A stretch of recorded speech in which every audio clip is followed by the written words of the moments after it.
Are you wondering about where the real estate market is going for the remainder of 2025 in Greater Boston? In this video, we're going to provide a recap on what's happened January to June of 2025 and share our thoughts on projections for the remainder of the year. I'm Jane. I'm a realtor based in Wellesley, Massachusetts. And on this channel each week, I put out a new video featuring different towns, different price points, and provide what I hope is helpful information to help you make an informed decision about relocating to Greater Boston. If you are thinking about moving, feel free to reach out, as my team and I would love to help you. We've had many buyers find us right here on YouTube. If you would like to start a home search, let me now tell you why this is a very good time. So it's kind of interesting. We always say that there's a strong market. Spring market is like January to whenever everyone goes on vacation. And there's a fall market from basically Labor Day to Thanksgiving. And then it's pretty darn quiet, and then we start over in January. But what we're seeing right now for the first time in the last 5 years since COVID is that June into July is looking a little bit slower. We are seeing listings have more price reductions, days on markets are longer. We're seeing just more inventory for buyers to choose from. I had buyers I've been in touch with for a couple of months that came looking for a house. They had a brand new baby. They were relocating from Maryland. They were up here in March, and they had a healthy budget of 1.5 to 2 million. And there was really nothing for me to show them that interested them. In fact, they finally just pivoted and ended up buying in a different location because they were 100% remote. Fast forward to June 15th, I had another couple with a brand new baby. Now, they're coming from Boston and they have a rental. They have a little more time and are not so rushed, but there's actually multiple homes that would work for them in great condition in their price point. This is just an example of how markets can be a little bit quirky.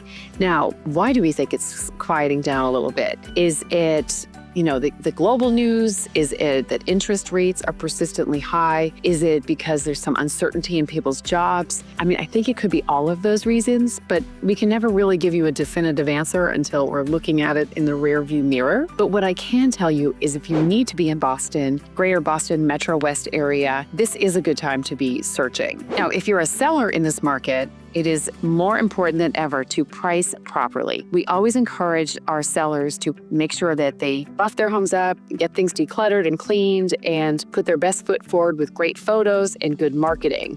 And also to be very careful about price. Even though the market's slowing down a little bit, there are still homes that enjoy multiple offers. Now, I know that sounds counterintuitive, but homes in great condition that are priced correctly still will attract multiple bidders. It's a really tough time to be in this market. You really need a local expert to give you some up-to-date information on what's happening. With this young couple I was shopping with, we needed to find out what a home in the neighborhood was pending for.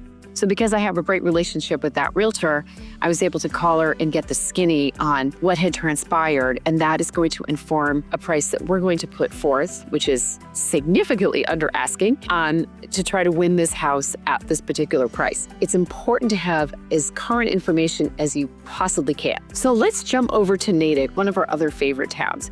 Now, Natick is right next to Wellesley.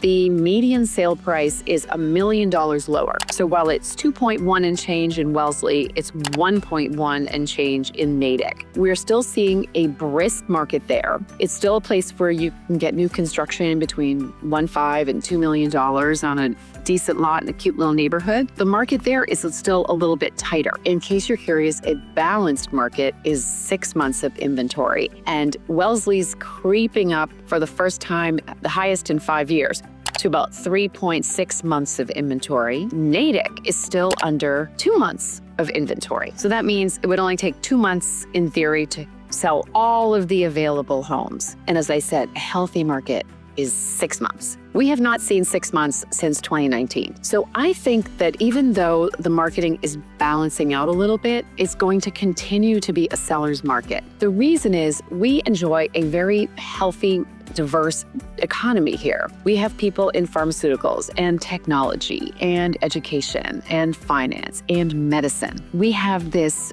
large group of millennial buyers who are now old enough to be trading up from their, South End condo with one or two kids and ready to buy a house with a little backyard in the suburbs. So we're seeing baby boomers who are aging in place, which means they're not downsizing and selling. That creates a natural tension in the market. So regardless of external factors that we cannot control, like global economy and global news, I still think we're going to see that it's going to continue to be a seller's market until the end of the year. However, if you're a buyer, I feel like there's some better deals to be had than if you were shopping in March or April. There's, of course, other things we can't control. I haven't even said the dirty word tariffs. It seems that the Fed is just not going to budge on interest rates. So again, those things are going to impact people's behavior and thought process too as we head into July. If you would like data on a particular town, please reach out. We always say we're data geeks and we'd love to share it with you. And please subscribe because in a couple of weeks, I'm going to be meeting with Shant Benosian, one of my preferred mortgage lenders here in Greater Boston, who is going to share his thoughts on the market from the lender perspective. And as I said, if you are moving to the Boston suburbs, please reach out as my team and I would be delighted to help you and help you navigate this kind of tricky, interesting market. Thanks as always for watching, and we'll see you in the next video.